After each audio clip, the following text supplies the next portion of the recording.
Ég heiti Sara Pálsdóttir og með mér Einar Gautur, maður minn, og hann ætlar að predika orðið í kvöld.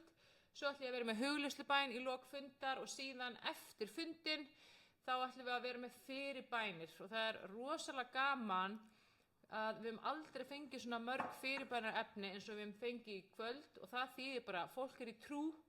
Fólk trúir því að Guð sé læknirinn og fólk trúir því að Guð lækni. Og það allt sem þarf fyrir Guð, fyrir heilagan anda til þess að starfa nákvæmlega með þeim hætti.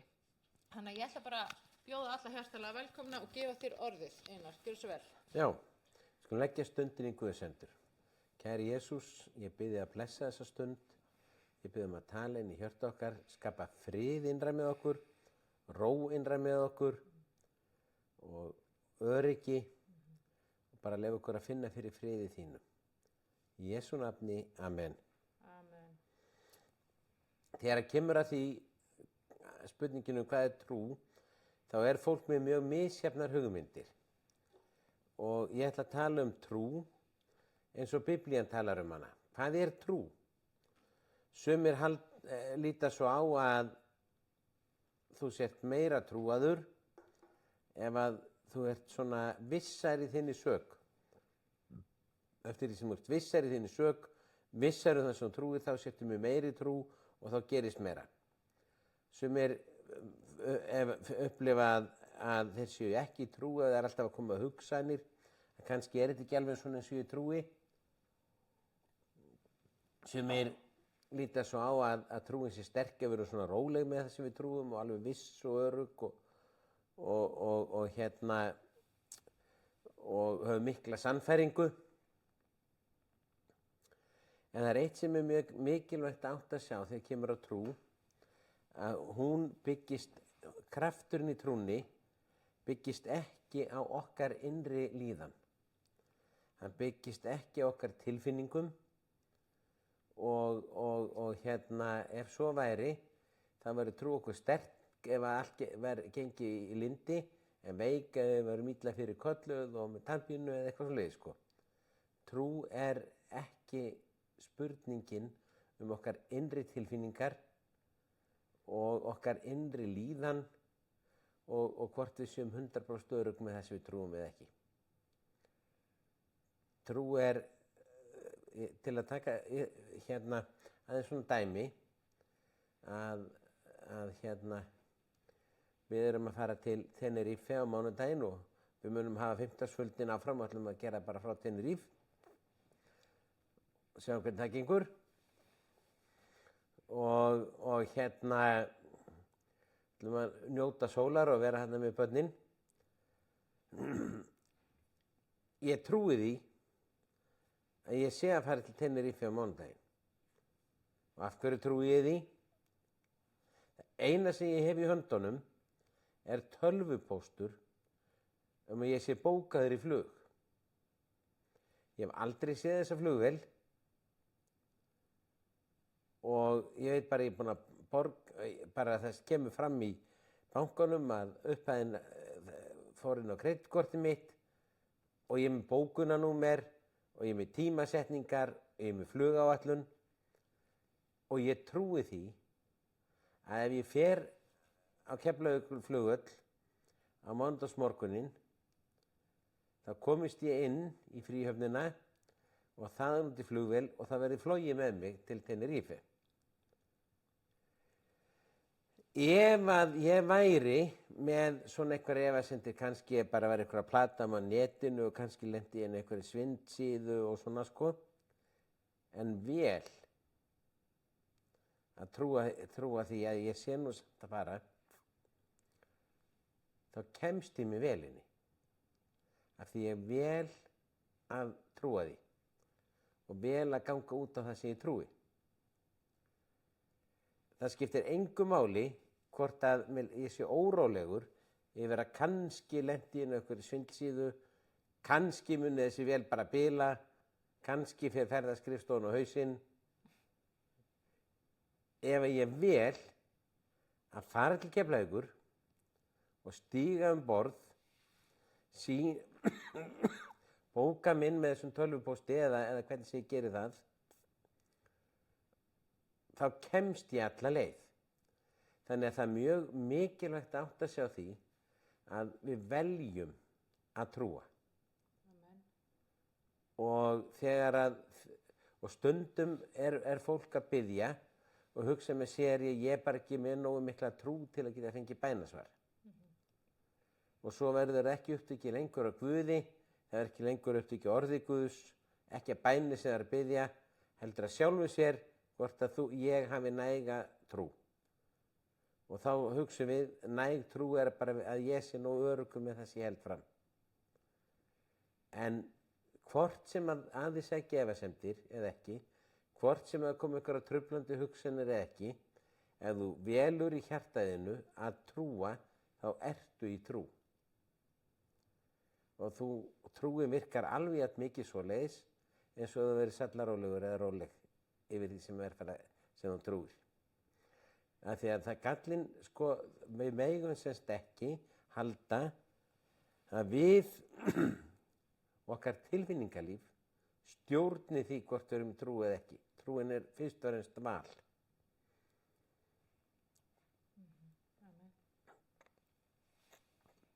Það er annað sem er mikilvægt að sjá, að trúin er allstaðar í sköpunarverki Guðs. Jesús segir dálítið merkilegan hlut. Hann segir við lærisveinana, ef þið hafið trú eins og mustaskorn, þá getið þið gert stóra hluti. Mustaskornið er mjög lítið. Og Guð lætur gangverk þessa heims ganga fyrir trú. Og Jesús lítur svo að mustaskornið, eitt fræ, hafi trú. Af hverju lítur hann svo á? Af því að það er innbyggt inn í þetta fræ að geta orðið að mjög stóru tré. Lítið fræ sem hefur það í sér að geta orðið stórt tré. Og þannig virkar trúin. Hún er svo fræið, en það sem við veljum að trúa og byggist á því sem að Guðs orð segir, það verður að einhverju stóru. Og þetta er svo mikilvægt. Í fyrra Kórinthubréfi 13. kafla segir, en nú varir þetta þrennt, alveg með eilífð. Þetta þrennt er eilífð, trú, von og kærleikur. Og ástæðan er sú að Guð er ekki bara kærleikur, Biblía segir að Guð er kærleikur, Guð er líka trú, Guð er líka von. Þetta er eðli hans og allt sem Guð skapar, það virkar fyrir trú. Og Jesús talar um trú mustaskornsins. Mustaskornið, það hefur það í sér að það sett í jörðu, það verður það stóru tré. Ef við ætlum að lifa þessari jörðu, þá tökum við sáðkornið, setjum jarðveginn í trú og trúum því að við fáum mörg sáðkorn. Mörg korn á uppskeru tímanum. Trúum því að það margfaldist og þess vegna setjum við það niður í jörðina. Þegar að hveitikorn eða hvaða korn sem er sett niður í jörðu, þá sérðu bara kornið ekki framar. Þú sér bara moldina sem það fór í. Þú hefur enga sönnun fyrir því að eftir einhver ákveðna mánuði þá muntu geta slegið kornöxin og fengið fullt af korni fyrir þau sem þú settið niður, margfaldaðu. En þú trúir því. Þó þú sjáir það ekki. Fjárfestar og allt gangverk efnaðarslífsins gengur út á að fjárfestar, þeir eru að fjárfesti einhverju í trúum að margfalda það sem eru með. Það getur verið fyrirtæki sem er að fjárfesti í vélum, stækka húsnæði, það getur verið einhverju sem eru að setja fé í sprotafyrirtæki, það getur verið svo margt. En þetta byggist á því að menn er að gefa eitthvað í þeirri trú að margfaldi sig. Og ef enginn væri trúinn, þá myndi enginn setja niður sáðkorn og þá myndi mannkynið svelta í hel. Og af því að eðli Guðs er trú, þá hérna er allt sem að Guð skapar, það margfaldar sig og Jesús segir trúin er innibyggð í lífið. Lífið fungerar fyrir trú. Lífið vex fyrir trú. Af því að Guð er trú. Trúin er val eins og kærleikurinn. Og ég var áðan að tala um það að stundum getur verið erfitt að taka trúarskref vegna þess að við erum að treysta einhverju sem Guð talar en kringumstæðurnar eru erfiðar. Kringumstæðurnar eru erfiðar eða hérna erfitt að trúa því sem við erum í trú fyrir. Og þegar við stígum þetta skref, þá getur við fulla óróleika.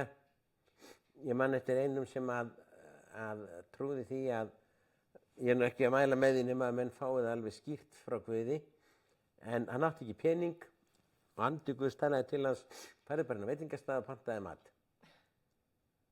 Og hann gerði það alveg peningalaus.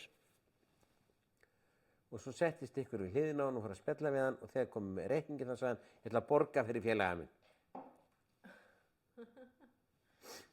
Og hérna og stundum þá og þannig getur þetta verið að Guð vill en þessi einstaklingur sagði að með henni sat þarna við þessa máltíð og átti ekki pening fyrir henni, mér leiði alveg hræðilega. Trúi maður, hann var ekki, þessi manneskja, þetta kona, hún var ekkert svo örugg það sem hún trúði, en hún fann samt að þetta myndi ske. En það var allt í uppnám innra með henni. En svo gerðist þetta svona eins og ég var að lýsa. Og hérna,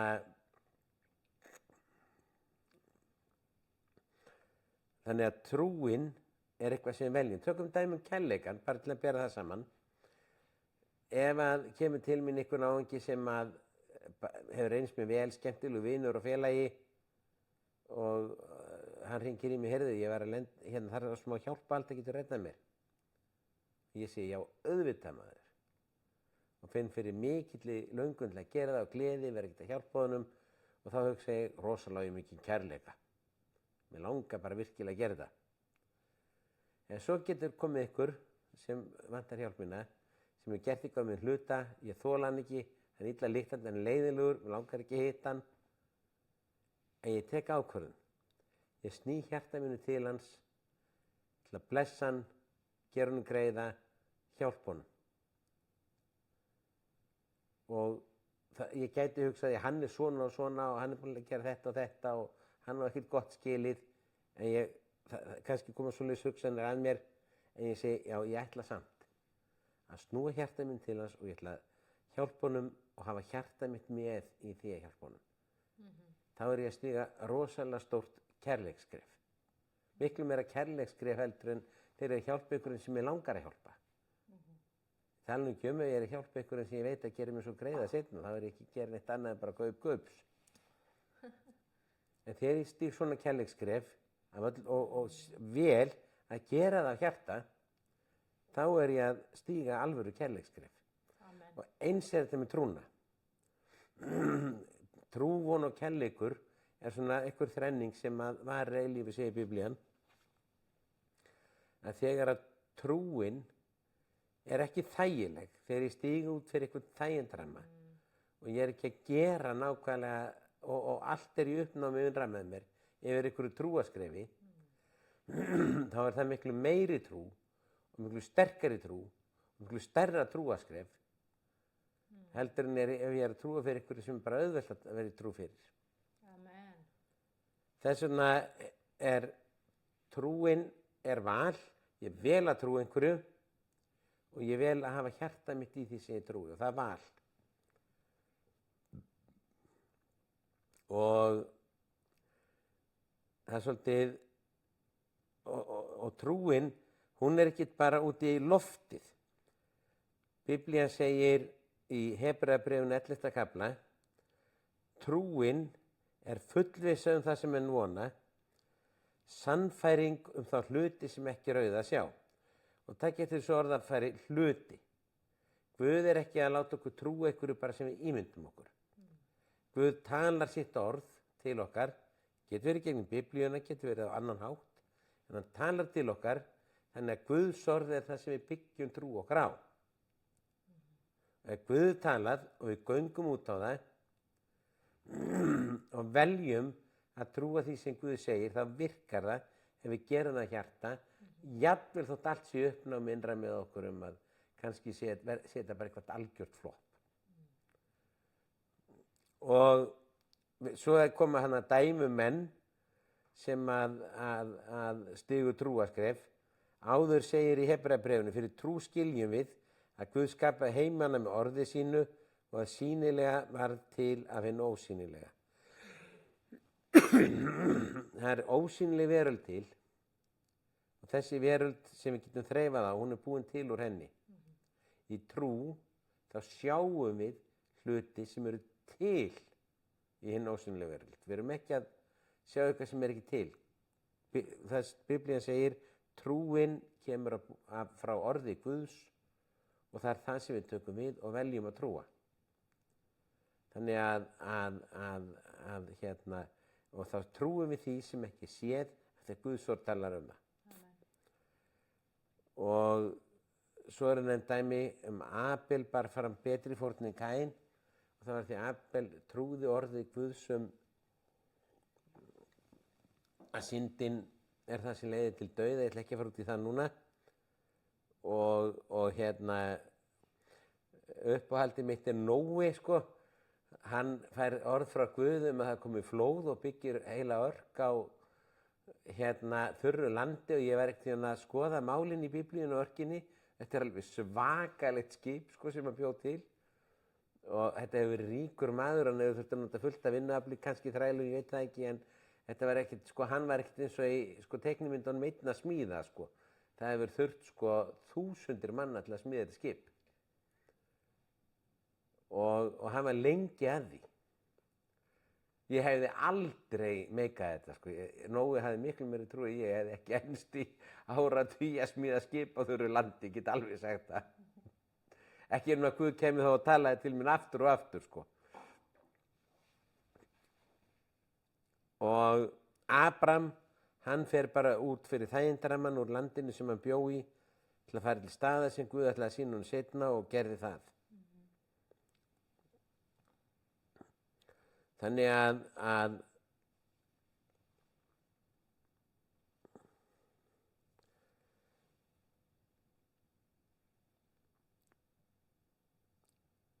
og þess vegna þurfum við að taka sem sagt þurfa að muna, trúin er eitthvað sem er til, eitthvað sem að orð Guðs talar og byggist á því sem Guð talar og þess vegna er trúin eitthvað sem er til, eitthvað sem er raunverulegt.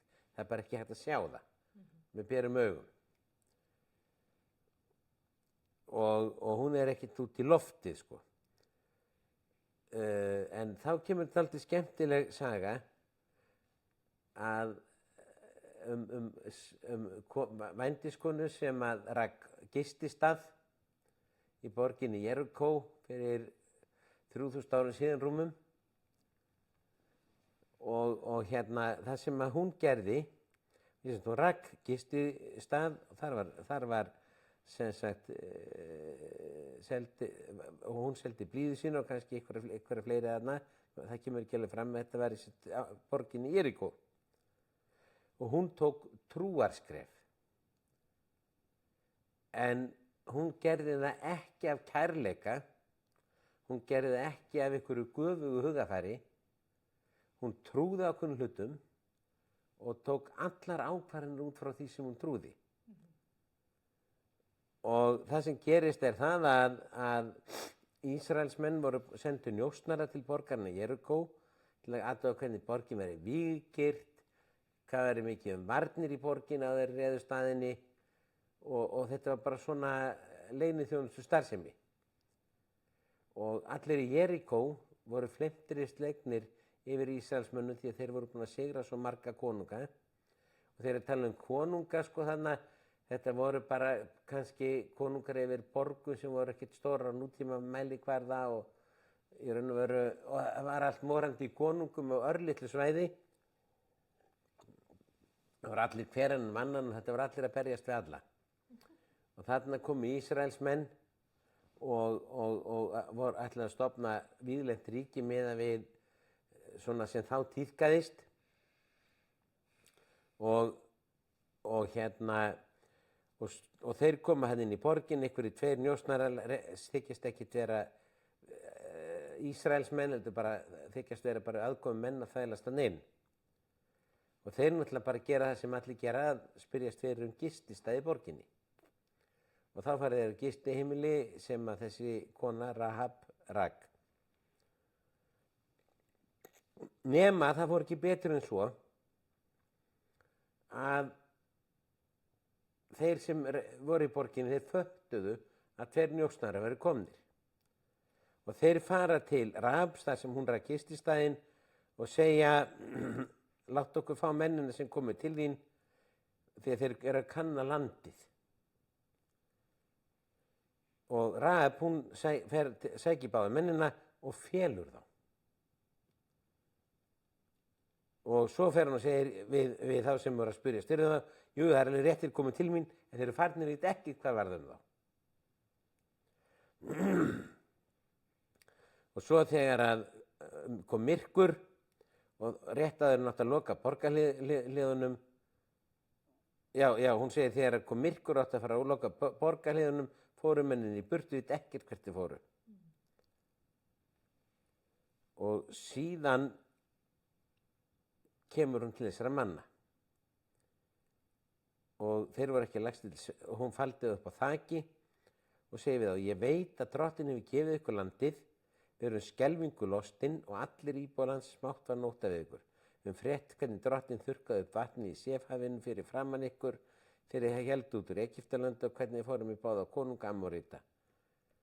Og svo segir hún, en vinnið mér nú eið við drottin, sín fjölskyldinu velvild og þá síni ég ykkur velvild og gefi mér ótvírætt tákn þess, þyrmiði föður mínum, móður, bræðrum, systrum og öll af fólki.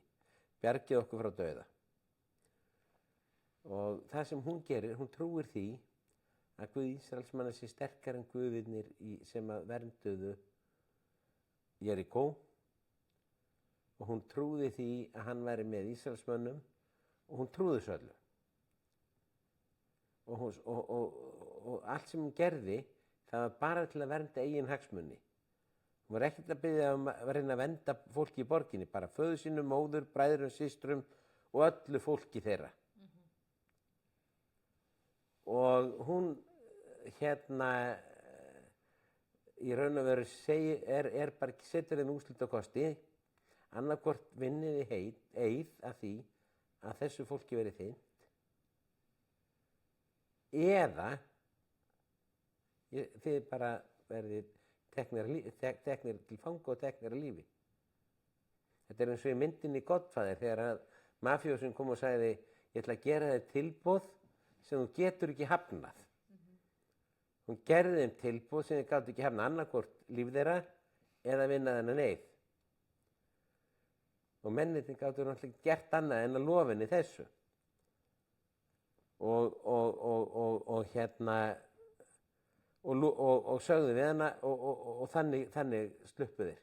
Þannig hjálpaðu þeim að sleppa. Hún gekk fram í trú. Og nú komum við að mikilvægum hlut að til að trúin virki þá þarf að fylgja henni verk. Við þurfum að velja að reikna með því sem við trúum ef við ætlum að láta hana virka. Amen.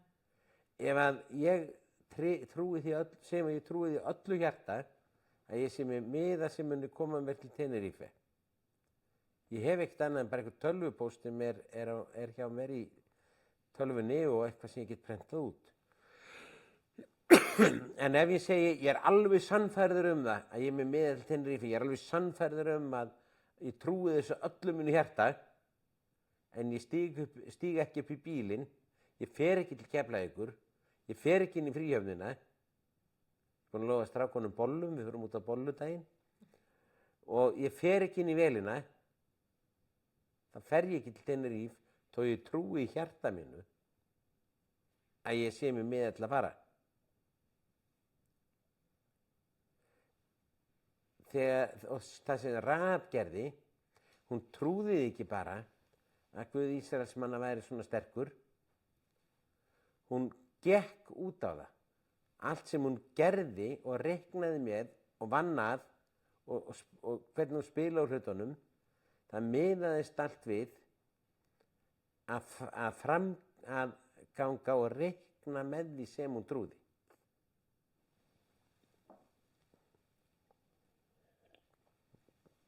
Og í Jakobs bréfinu, öðrum kafla segir, Jakob sem hafði leitt söfnuðinn í Jerúsalem, held ég, hann sem sagt segir í bréfi sem í Biblíunni í Nýja testamentinu, hvað stoðar það bræður mínur og systur, þótt einhver segist hafa trú, en sýnir það ekki í verki.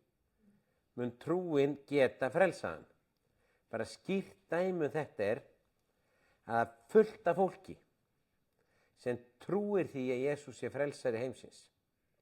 Fullt af fólki sem trúir, en hefur ekki gefið hann líf sitt.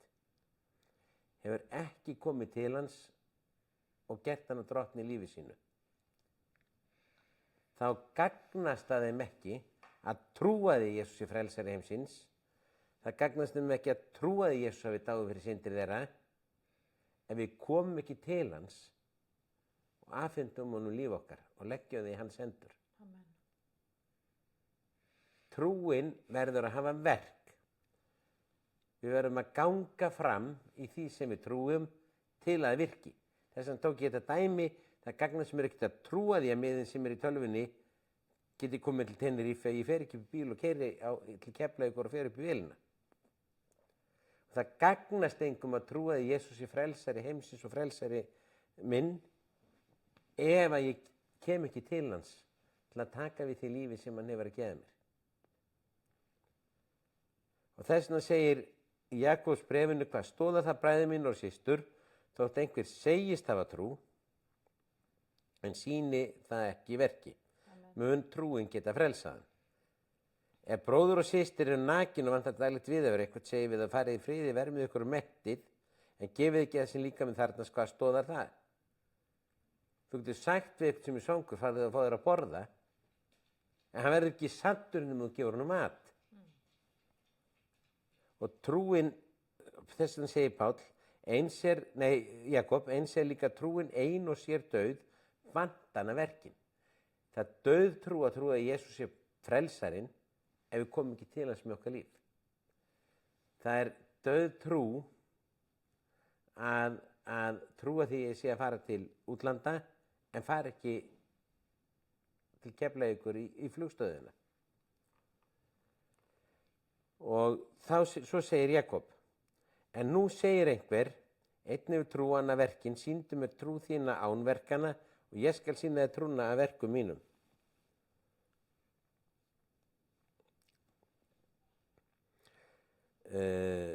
Þú trúir að Guð sé og gerir vel, en illu andarnir trúa þig líka og skelfast.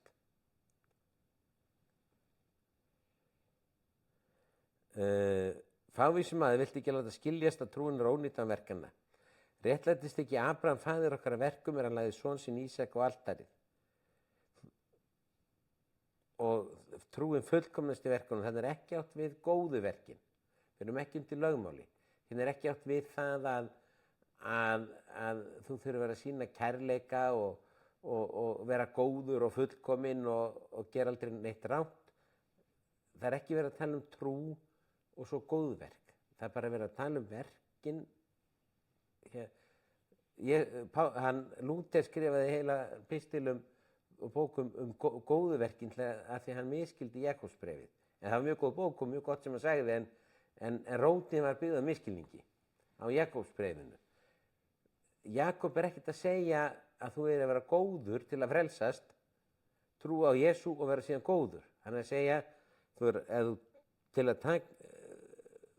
ert að trúa á Jesú og koma til hans og afhenda honum líf þitt. Verkin sem að fylgja trúnni er að þú reiknar með því sem þú trúir, alveg svo Skækjan Rab gerði. Hún var ekki að gera eitt góðverk. Hún var bara að bjarga sér og sínum. Og blackmailaði meira í segja. Trúin leiddi til þess að hún fór að blackmaila. Og lá henni hver sem vill. Og þetta var, máli var bara þetta, að hún reiknaði með þessum trúði og bjargaði lífi sínu.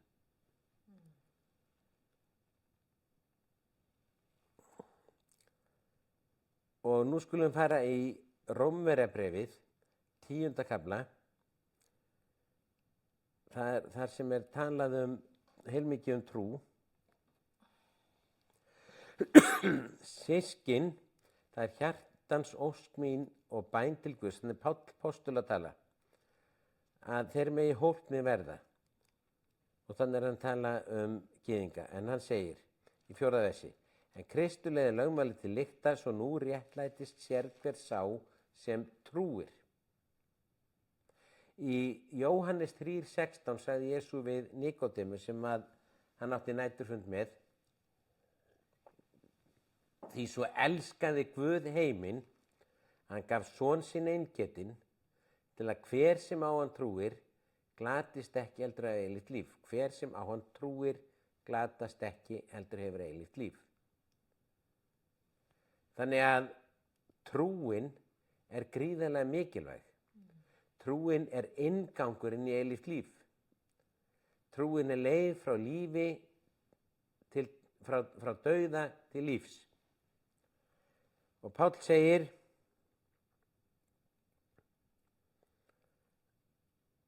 en réttlæti að trúnni mæli þannig. Seig ekki í hjartaðinu hver mun fara upp í himininn, þar er til að sækja Krist ofan. Eða hver mun stíga niður í undirdjúpi, það er til að sækja Krist upp frá dauðum. Hvað er það þá? Nálægt er orðið í munni þínum og hjartanu. Þetta er kafli úr 5. Mósebók. Og Biblían segir líka Gamla testamentið að líf og dauði er á tunguna valdi. Líf og dauði ræðst af því hvað er í hjartaðinu og munni. Og þess vegna er orð trúarinnar þannig að þú ferð ekki, það ert ekki að fara langt fyrir skammt, þú ert ekki að fara upp í heiminn til að sækja Jesú. Þú ert ekki að fara niður til heljar til að sækja henni frá dauðum. Líf og dauði er í hjartaðinu og tunguðinni. Og þess vegna segir í Mósebók, nálægt er orðið í munni þínum og hjartanu. Og Páll útskýrir þetta svona. Það er orð trúarinnar sem er prédikun. Ef þú játar með munni þínum, Jesú er drottinn, og trúir í hjartaðinu að Guð hafi vakið hann upp frá dauðum, verður þú hólpinn. Þannig að trúin þú þarft að velja í hjartaðinu, snúa hjartaðinu til drottins og Jesú og trúa því að hann lifi í dag. Þú þarft að velja í hjartaðinu að trúa því að Jesús lifi í dag. Og svo þarft að gera meira. Þú þarft að játast Jesú sem drottniðinu. Og það eru 2 ástæður fyrir því. Til að eignast lífið sem Jesús gaf, þá þarftu að skipta því út fyrir að líf sem þú átt núna. Þú gefur Jesú að líf sem þú átt núna og færð hans líf í staðinn, eilífa lífið. Þetta er býtta. Þetta er svona eins og að fara með rusl og fá flottan steik. og þú gefur það sem að þitt líf til Jesú og fara lífið sem hann gaf þér í staðinn þegar hann dó á krossi. Og þú þarft að gangast undir hann sem konung. Þegar þess vegna segir þú þarft að játa að hann sé drottinn. Af því, sko, þegar ef ykkur vill gerast ríkisborgar á Íslandi, tökum mann sem að er segjum bara frá einhverju landi og hann er bara að vinna þar í að afla upplýsinga Ísland gegnum netið og á ýmsa annan hátt. komast að íslenskum ríkisleyndarmálum og allt hvað eina til að láta stjórnvöld í sínu landi ykkur öðru landi fá. Ef hann kemur seinna til Íslands þá er ekki að handtaka hann hefur engin lög brotið. Þá hann hafi verið að vinna gegn íslenskum hagsmunum erlendis. Af hverju? Af því hann er ekki íslenskur ríkisborgari. En ef hann sækir íslenska ríkisborgararétt og fær hann og heldur þessari iðju áfram, þá er hann refsað hér á landi. Af hverju? Af því hann var búinn að gangast undir lög þess lands. Hann var orðinn ríkisborgari í Ísland og undir lögum landsins. Og sama gildir Guðsríkið. Við göngumst undir það að fúsum og frjálsum vilja að Jesús sé okkar konungur og drottinn.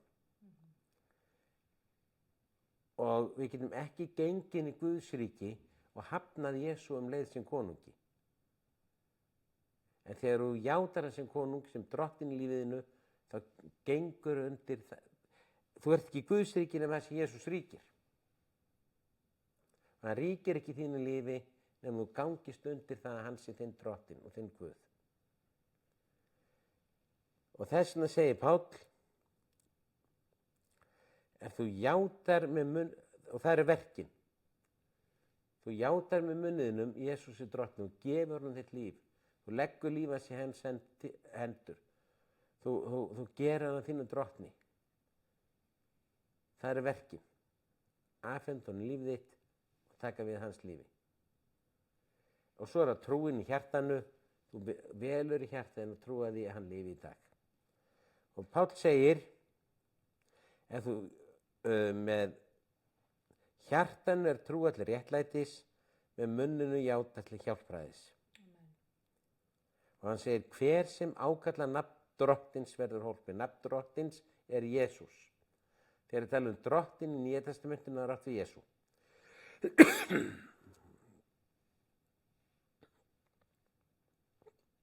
Og hann segir, trúin byggist á orði Guðs, því að það segir, og hver getur predikað, en hvernig eiga menn að ákalla þann sem þeir trúi ekki á? Og hvernig er að trúa þann sem þeir ekki heyrt um? Og hvernig er að heyra hans einhver prediki? Og hver getur predikað nema sé sendur? Og svo segir, trúin kemur þannig af því að heyra og það sem er heyrt byggist á orðum Krists. Trúin er ekki til einhver illúsjón.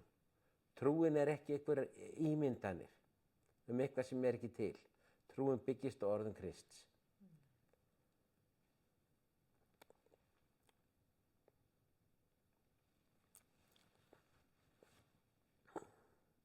Og nú ætla ég að leiða ykkur í bæn sem hafi ekki stigið þetta skref að fara í trú frá dauðanum til lífsins. Ekki stigið þetta skref að fara inn í ríki hans og endurfæðast. Endurfæðing er þannig að andi Guðs fæðir nýjan andinn í okkur. Maðurinn er andi, sál og líkami, hann fæðir nýjan andinn í okkur. Og þegar nýjandinn er fæddur af Guði sjálfum, þá erum við Guðs börn. Amen. Og þá erum við fædd inn í þetta nýja ríki. Það fæðist inn í þetta nýja ríki. Og það er bara einni bæn í burtu, því eins og Páll sagði, og kom líka fram í Mósebókum, við þurfum ekki að fara upp í heiminn til að segja Jesú. Við þurfum ekki að fara hérna til heljar til að segja frá dauðum. Orðið sem við þurfum er í munni okkar og hjarta og nú stígum við það skref ef við hefum ekki gert það áður að ganga inn í hans ríki og ég ætla að biðja ykkur að biðja með mér. Kæri Jesús. Kæri Jesús.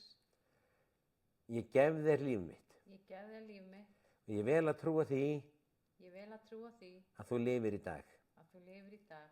Nú ertu minn drottinn og minn Guð. Nú ertu minn drottinn og minn Guð. Að því ég vil að þú ríkir. Ég vil að þú ríkir. Til að ég geti verið í þínu ríki. Til að ég geti verið í þínu ríki. Og ég þakka þér fyrir að núna hefur endurfætt mig. Ég þakka þér fyrir að núna hefur endurfætt mig. Ég fengi nýjan anda. Ég fengi nýjan anda. Fæddan af þér. Fæddan af þér. Og takk fyrir að ég fæ að lifa að eilífu með þér. Takk fyrir að ég fæ að lifa að eilífu með þér. Amen. Amen. Og þá bara ætla ég að biðja þig að taka við og leiða okkur inn í hugleiðslubæn. Já, amen. Takk fyrir þetta. Þetta er svo ofboðslega mikilvægt efni trú. Af því að trúin er ekki bara þetta að trúa á Jesús og taka á móti honum og öðlast þetta eilífa líf. Það er mikilvægasta trúin. Trúin er líka bara, þú veist, trúi ég því að ég sé heilbrigð eða heilbrigður. Trúi ég því að Guð sé með mér í öllu því sem ég geri. Trúi ég því að með Guði geti ég gert allt eins og Guð segir. Og þetta snýst svo að stilla hjarta okkar við orð Guðs, þannig að við séum í trú gagnvart því sem Guð talar í gegnum orð sitt, af því að það er það sem er sannleikurinn. Guð er sannleikurinn.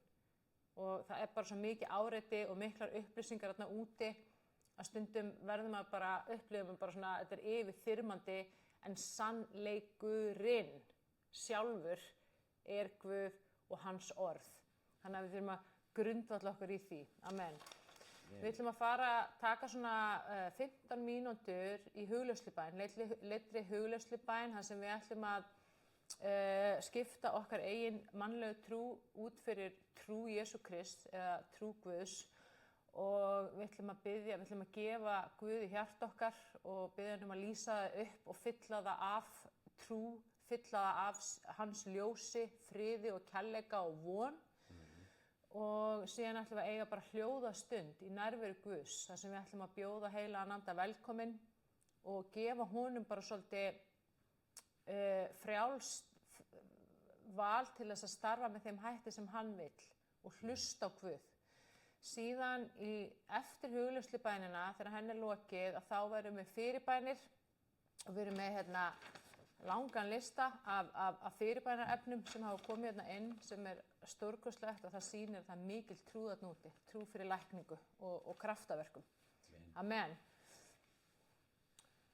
Þá ætla ég bara aðeins Þá ætla ég bjóða bara öllum að koma sér þægilega fyrir, og þegar þú ert tilbúin máttu bara draga djúpt inn andann. Bara leyfa þér að slaka vel á leið og lokar augunum.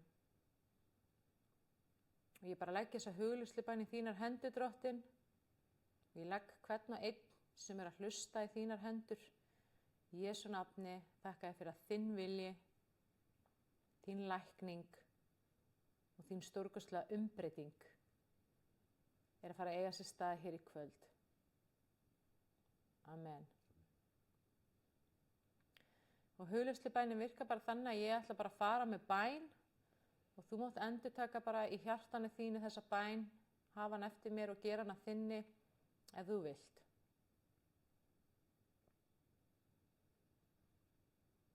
Já, góðu Guð, ég kem fram fyrir hásætið þitt með djörfung og hugrekki í hjarta mínu.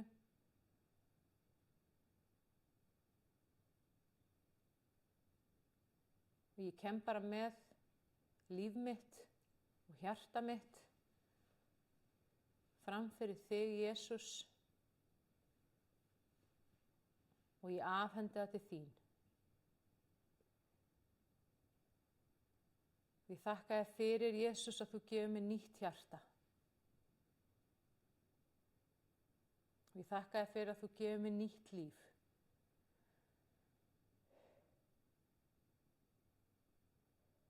Og ég vel, Jesús, að afhenda þér heilsuna mína og líkamann minn og hugan minn. Og ég þakka þér fyrir að þú gefur mér þína heilsu, þinn líkama og þitt hugafar. Krists hugafar.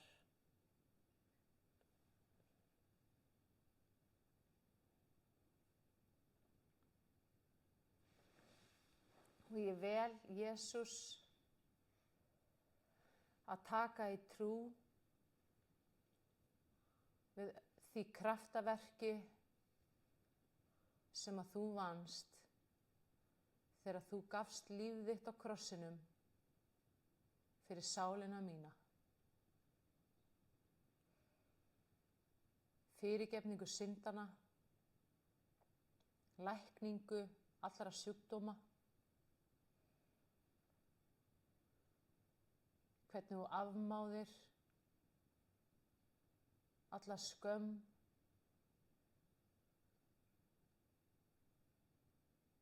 hvernig þú sigraðir allt illt, hvernig þú lýstir upp allt myrkur.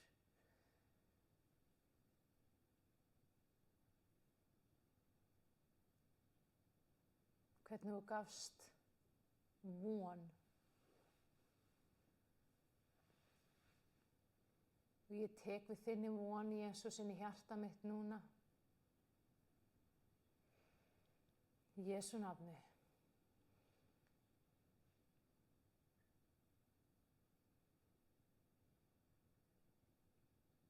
Og ég þakka þér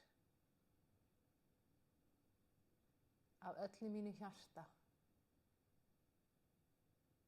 fyrir allt sem þú gert fyrir mig.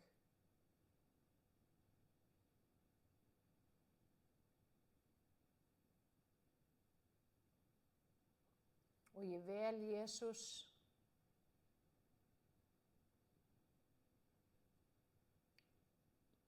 að deyja gagnvart sjálfinu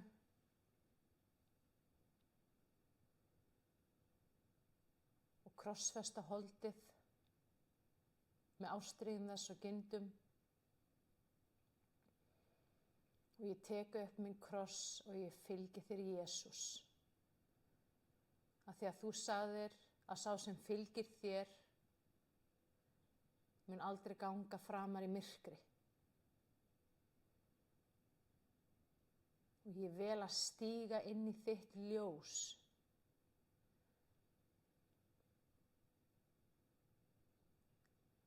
Og ég geng í þínu ljósi, í þínum kærleika, í þinni lækningu og í þínum friði.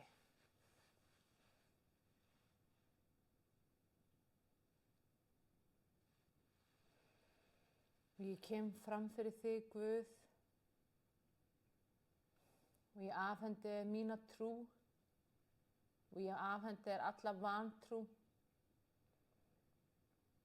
Og ég þakka þér fyrir að þú gefur mér þína trú.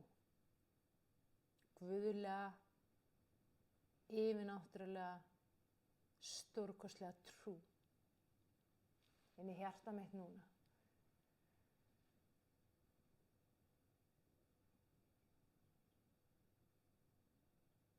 Og ég þakka þér fyrir, Jesús, að þú setur inn í hjarta mitt allt það sem að þú vilt setja inn í hjarta mitt núna.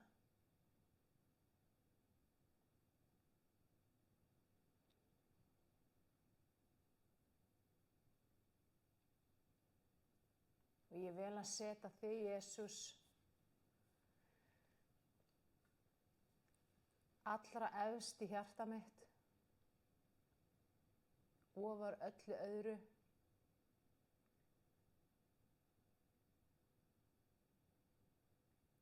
Og ég þakka þér, heilagur andi,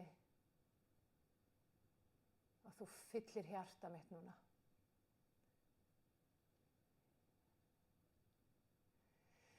Og þú skólar burt öllu sem ekki tilheyrir þér. Og ég vil að sleppa öllu sem ekki af þér komið, Drottinn. Ég sleppi þessu til þín.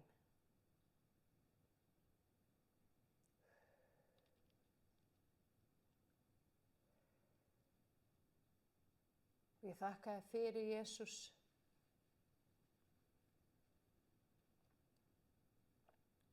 að þú hefur þegar fyrirgefið mér. Og ég tek við þinni fyrirgefningu inn í hjarta mitt núna í Jesú nafni.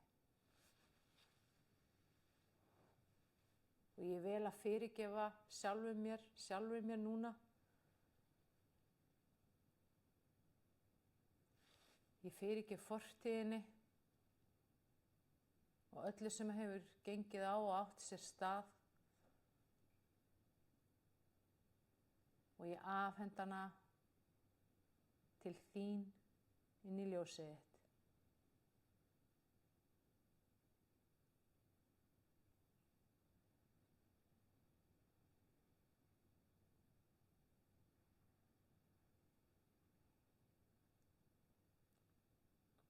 Og ég vel að trúa því í hjarta mínu að þú, Jesús, ert læknirinn minn og í þér á ég fullkomna lækningu, algjört heilbrigði og frelsi.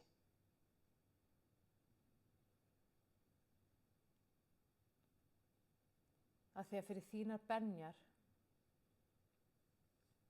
er ég heill.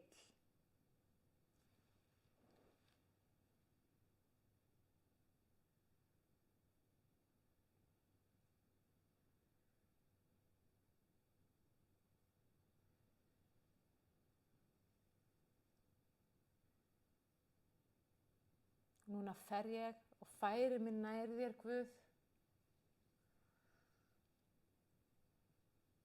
Og ég færi mig nær. Og ég biðji Drottinn að hleypa mér inn í djúpið þitt. Af því ég ætla dýpra með þér, Guð. Og ég sleppi tökunum og gef upp alla stjórn til þín, Jesús.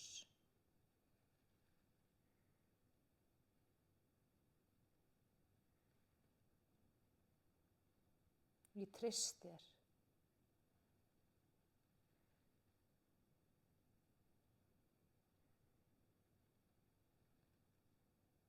Ég treysti þér.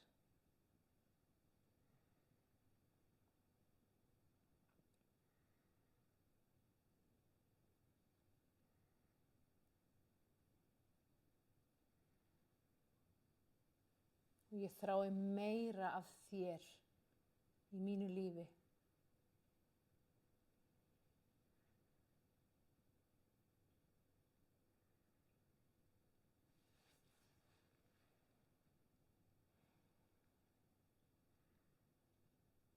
Og ég trúi því að þú ert kraftaverka Guð, að þú ert læknandi Guð.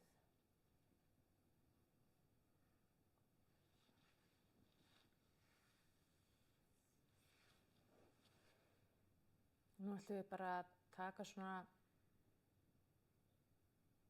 3 mínútur þar sem við ætlum bara að sitja í nærveru heilags anda. Bara hlusta. Bara finna fyrir honum. Bara hvíla í honum.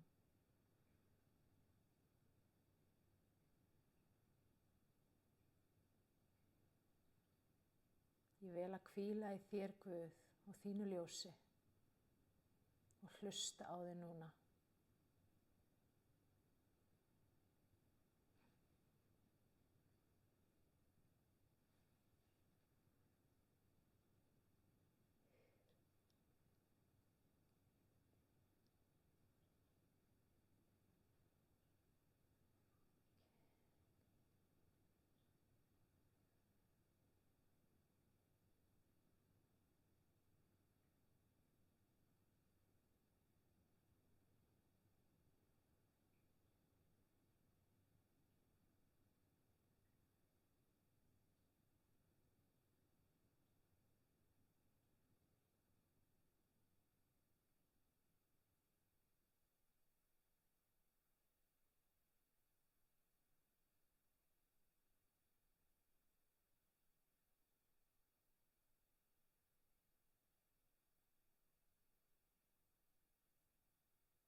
Og heilagur andi að gefa þér nýja trú sem hann segir eitthvað stórkostlegt, eitthvað fallegt og eitthvað gott að fara að gerast í þínu lífi, fyrir þig. Við ætlum að byrja að leyfa þessari nýju trú að fylla hjartað, eitthvað stórkostlegt og eitthvað fallegt og eitthvað gott að fara að gerast í þínu lífi, fyrir þig. Og þú ert eftir að taka eftir því hvað þessi trú sterk þegar þú vaknar á morgnana að fyrsta sem þú hugsar, eitthvað stórkostlegt, eitthvað fallegt, eitthvað gott að fara að gerast í mínu lífi í dag.